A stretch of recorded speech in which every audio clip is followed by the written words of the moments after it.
It's just past 5 p.m. across India and live from New Delhi. You're watching DD India Global. We'll get you top stories from India and the region. I am Tanvi Taneja, and for news from the rest of the world, I'm joined by my colleague in London, Ollie Barrett. Ollie, good to have you with us. Always great to be with you, Tanvi. It's 12:30 p.m. here in London, 1:30 p.m. across Central Europe. Coming up in the next half hour, Russia dismisses accusations from the US, the UK levels accusations at China, and the latest on New Caledonia. First, the headlines. Russia dismisses US's claim that Moscow put an anti-satellite weapon in space. Says the West is wrong to spurn the East-West dialogue to diffuse rising tensions. French President Emmanuel Macron en route to New Caledonia amid ongoing clashes between law enforcement and protesters over an electoral reform.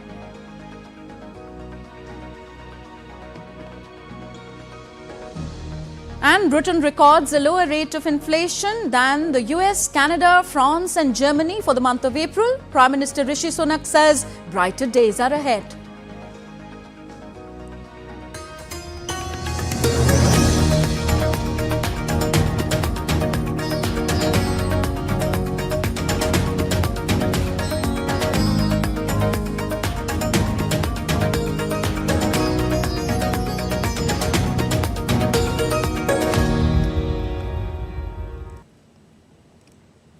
Kremlin has said that proper dialogue is the only way to reduce rising tensions between Russia and the West, saying the collective West was refusing to engage in it despite potential dangers, including in the nuclear sphere.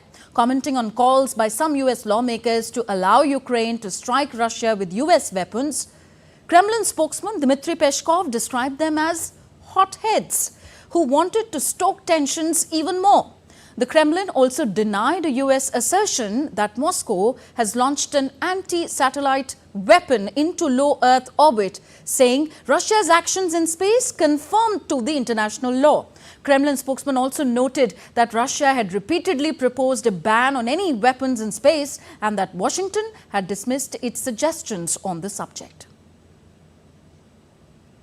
Russia also asserted on Wednesday that seizure of revenue from its frozen assets in the European Union will be considered as theft.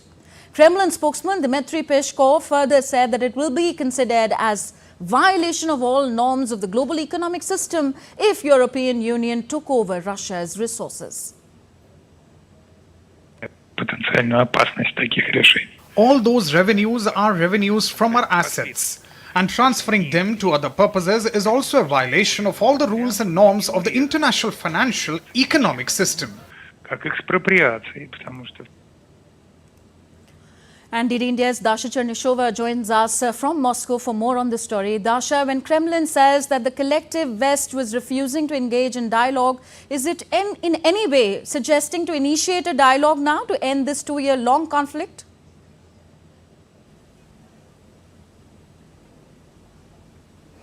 Well, certainly Moscow insists that it is open for the substantive dialogue when it comes to the settlement of the conflict in Ukraine, or be it on any other international angle. At the same time, Moscow says it is the West that has refused the possibility of dialogue and does not allow Ukraine to hold negotiations with Russia. That has always been the Russian position here. If you remember, in 2021, Russia suggested that there was the least of the security guarantees that it proposed to the Western countries. There were negotiations held by the Russian delegates as well as the Western delegates. They were meeting, there were talks in Switzerland, but they have never produced any result because Russia's ideas were rejected. And Moscow insists that ever since then, Moscow understood that it was impossible to negotiate with the West. Hence, it's launched its operation in Ukraine in February 2022. And ever since then, Moscow says it was trying to engage into dialogue with Ukrainian authorities, and there was some progress made on the documents that could have actually served as the negotiated peace settlement of the conflict in Ukraine. But again, Moscow says back then it was the West that did not allow Ukraine to proceed with that document. So at this moment, Moscow is saying that potentially there is a possibility to find the solution to the conflict in Ukraine through the negotiated solution.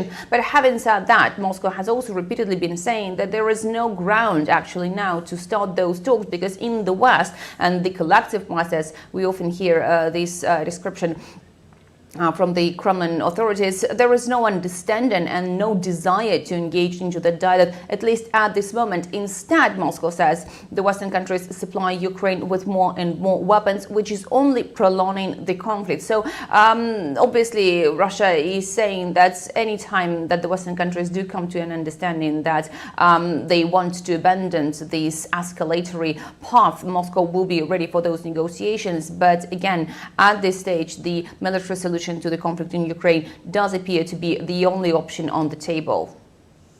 Okay, thank you, Dasha, for those updates.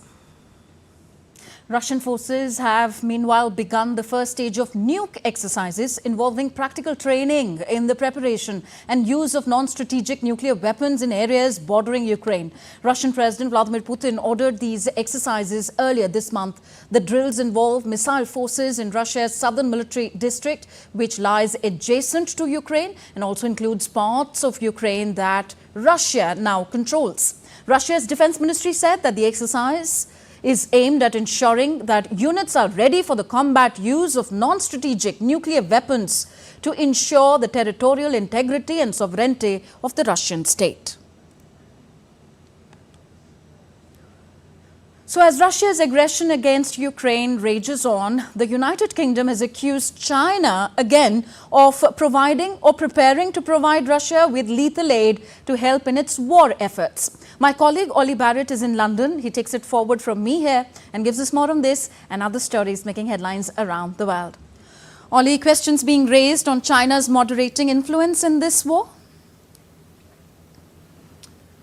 Well, Tanvi, the UK's Defence Minister Grant Shapps is directly blaming China for allegedly providing a supply of lethal weapons to Russia for use in its conflict in Ukraine. Grant Shapps claims British defence intelligence has evidence that lethal aid is now or will be flowing from China to Russia and into Ukraine for use there. China has refuted the claims.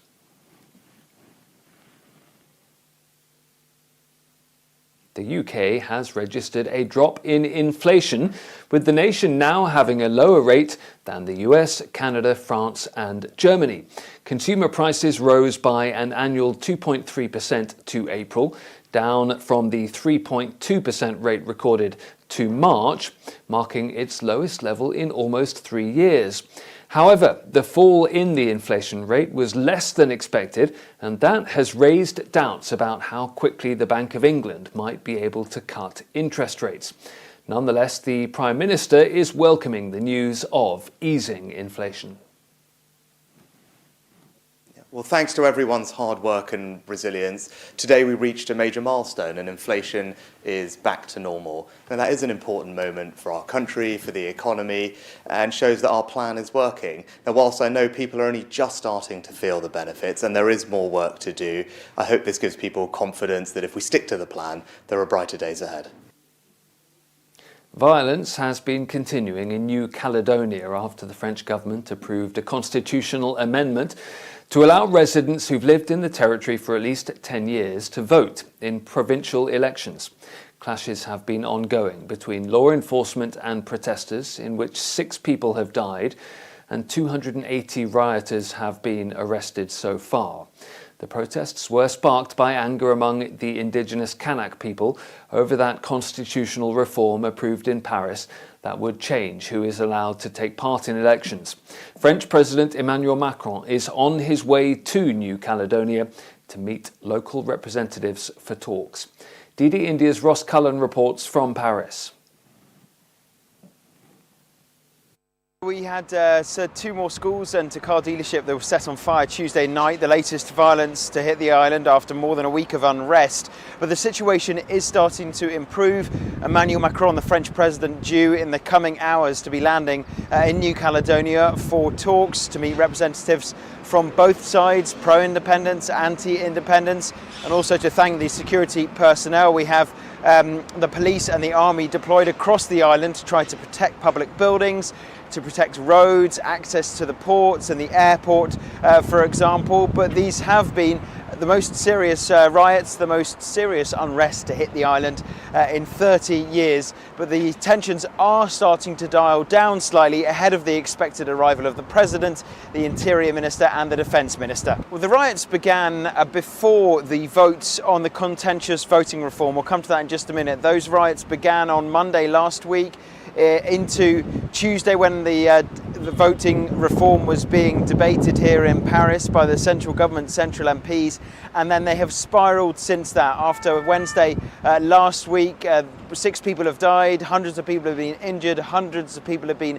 arrested since these protests turned violent. We have seen rioting and looting across the island.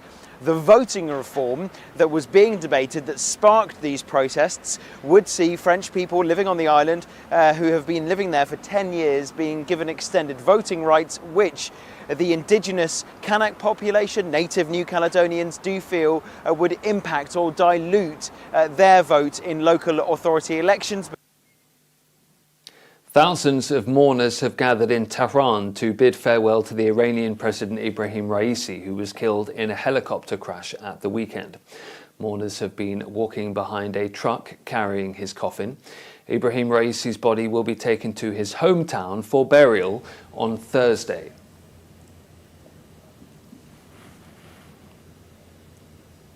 And Tanvi, that incident killed both the president and also the foreign minister of Iran.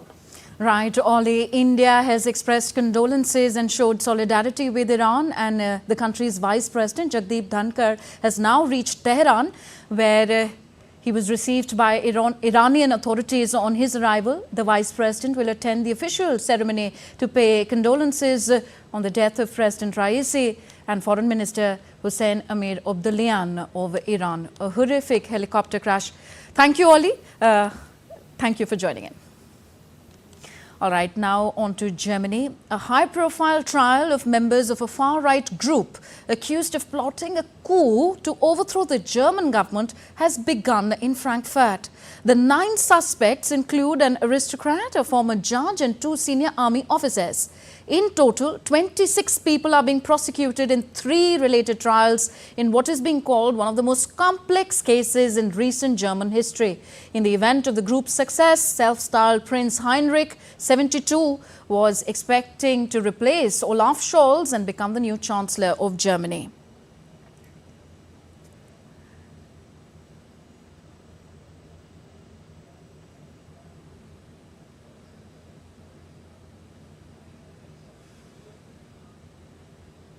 And now to understand the story better, we are joined by DW correspondent Emily Leschner from Berlin.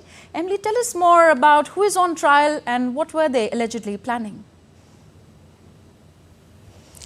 Hi.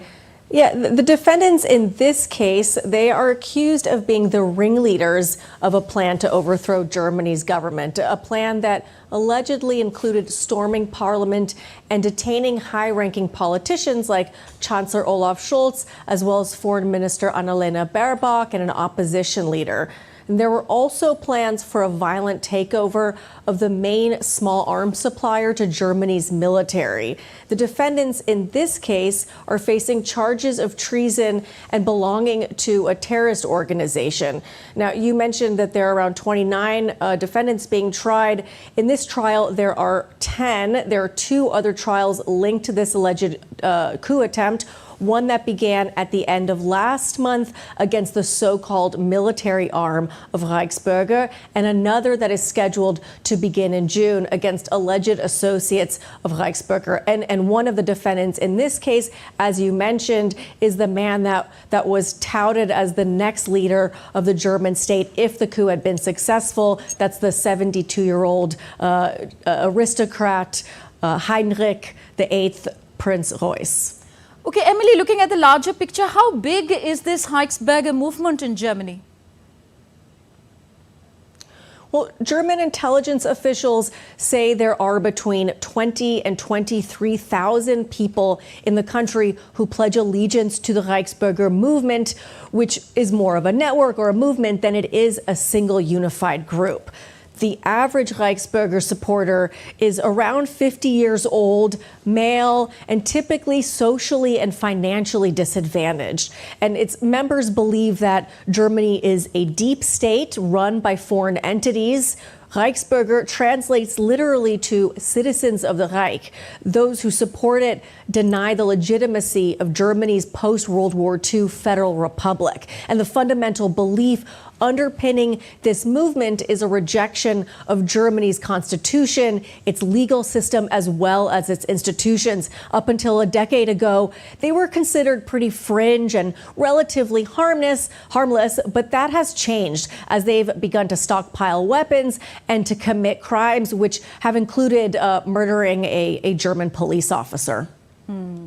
Okay, thank you, Emily. Emily Leshner joining us from DW Berlin. You're watching DD India Global. Still to come on the show. Electioneering picks up pace for 6th and 7th phases of India's elections. And Vietnam elects Police Minister To Lam, known for his sweeping anti-graft campaign, as the country's new president.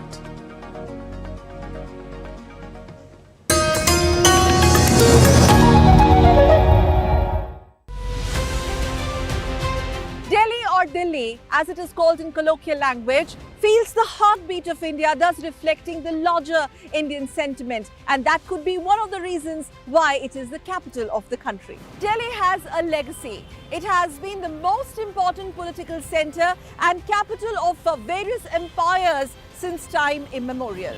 On May 25th, Delhi is going to witness a capital contest. A fierce fight between the BJP on one hand and the opposition helmed by Aam Aadmi Party and the Congress in the national capital.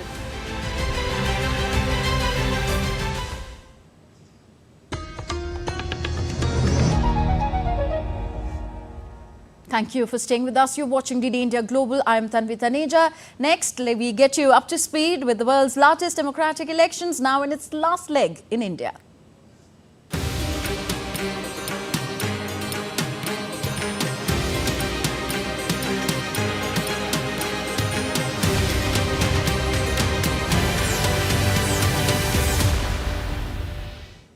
So campaigning for the 6th phase of India's parliamentary elections gains momentum, with political parties ramping up their efforts to woo voters across the country. BJP leader and Prime Minister Narendra Modi is campaigning in Uttar Pradesh. He held a public meeting in Shravasti, Uttar Pradesh. Addressing the gathering, Prime Minister Modi said that he will accept anything but corruption. Modi ko ये सारी गालियां मंजूर है। मोदी को अनाप शनाप उनको जो बोलना है सब कुछ मंजूर है। मेरे लिए बोले, मेरे परिवार के लिए बोले, सब कुछ मंजूर है। लेकिन सपा वाले, कांग्रेस वाले, इंडी गठबंधन वाले कान खोल के सुन ले, मोदी को भ्रष्टाचार मंजूर नहीं है, नहीं है, नहीं है। Earlier, Prime Minister Narendra Modi also addressed a public rally in Uttar Pradesh's Basti region.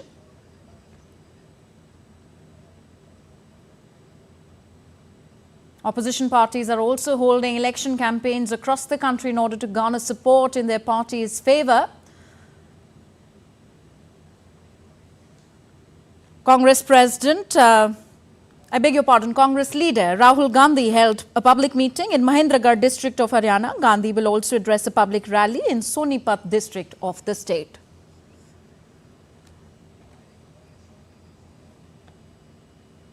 Congress leader Priyanka Gandhi Vadra addressed a public rally in Jharkhand's Goda. Later, she will also campaign in Ranchi.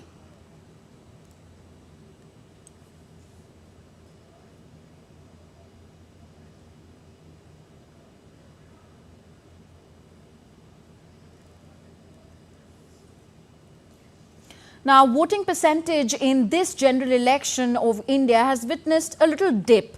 Voters living in urban areas or villages have polling stations nearby to their residences.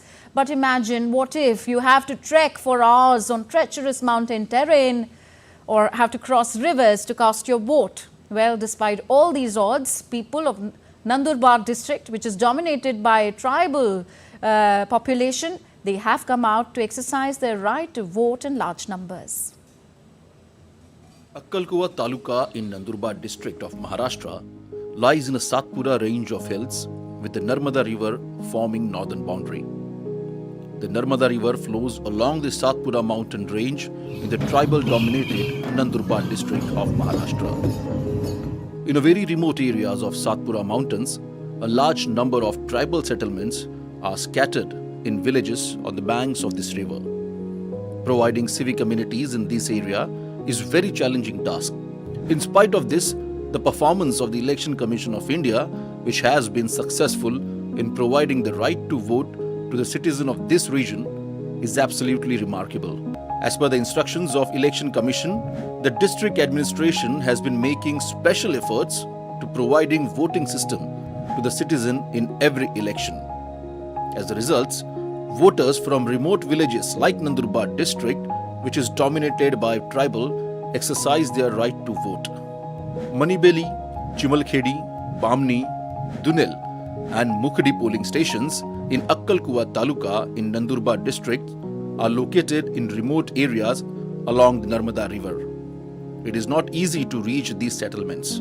Although efforts have been made to provide roads to some areas, most of these tribal settlements have to travel through mountains. Even if you try to reach these settlements by boat from the river, you have to walk a few kilometers up the Rocky Mountains. Even though the geographical condition of this area is very tough, as per the instructions of the Election Commission, the Nandurbar district administration has done a remarkable job of delivering voting system to the polling station in this area and conducted the voting process smoothly. People come here from very far-flung areas. Here, we have one tribal settlement. They walk almost 3 to 4 kilometers and cast their vote. The tribal settlement are scattered in few hundreds kilometers, so the people come here to vote from different settlements and villages. The presence of young women and girls was remarkable. Women are highly respected in tribal society. Every center, there was a picture of women being given priority in voting. From the youth to the elderly, they exercise the right to vote in an open environment. The day-to-day life of these citizens living in the remote areas of the tribal-dominated Nandurbar district is very challenging, but these people have shown great trust in Indian democracy. Shishir Shela's report, D-Day India. Now, India's diplomatic missions in the UAE have been recognized for their outstanding work at the 5th Minister of Foreign Affairs Excellence Awards under the patronage of Sheikh Abdullah bin Zayed Al Nahyan. India became the only country to receive 2 honors. At this event, the Indian Embassy in Abu Dhabi and the Consulate General of India in Dubai both received the prestigious Shield of Honour. These awards, presented in the Distinguished Accredited Missions in UAE category, highlight the efforts of Indian missions in strengthening bilateral relations. And next, we take a look at what else is happening around the world. Following Monday's appointment of its new chairman by Vietnam's National Assembly, the country's parliament elected Police Minister Tho Lam as the state president on Wednesday. A crucial figure in the anti-graft campaign, Blazing Furnace, Lam played an essential role in rooting out widespread corruption in the country. Lam had been serving the police ministry since 2016. 20 passengers on board the Singapore Airlines flight are currently under treatment in intensive care facilities. Bangkok's Samati Vej Hospital informed that a total of 58 people were still under treatment at multiple medical facilities and 27 had been discharged. The London-Singapore flight was diverted to Bangkok after the plane was hit by turbulence.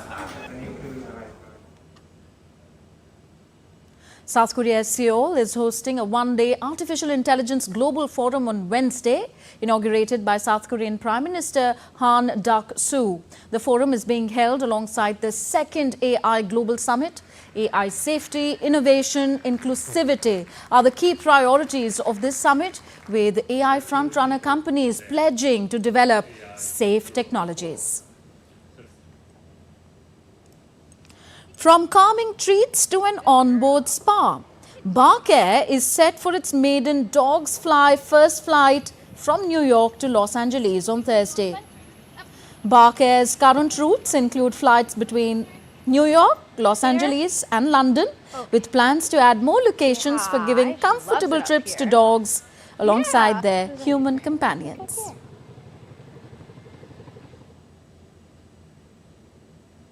And offering a sweet blend of gastronomy, art and history, China's Shanxi province has opened its new chocolate museum for the visitors.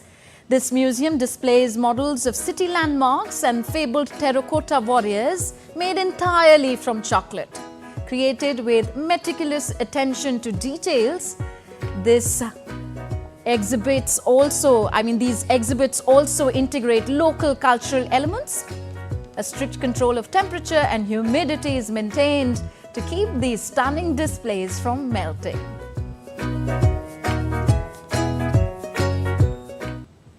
Truly a blend of gastronomy and art. That's all for this edition of DD India Global. Do let us know your thoughts on the news of the day. Connect with us on our different social media handles at DD India Live, and of course you can download our DD India mobile app for news on the go. We'll be back with more news as it breaks here on DD India. I'm Tanvi Taneja from my entire team in New Delhi. Thank you for watching. Namaskar.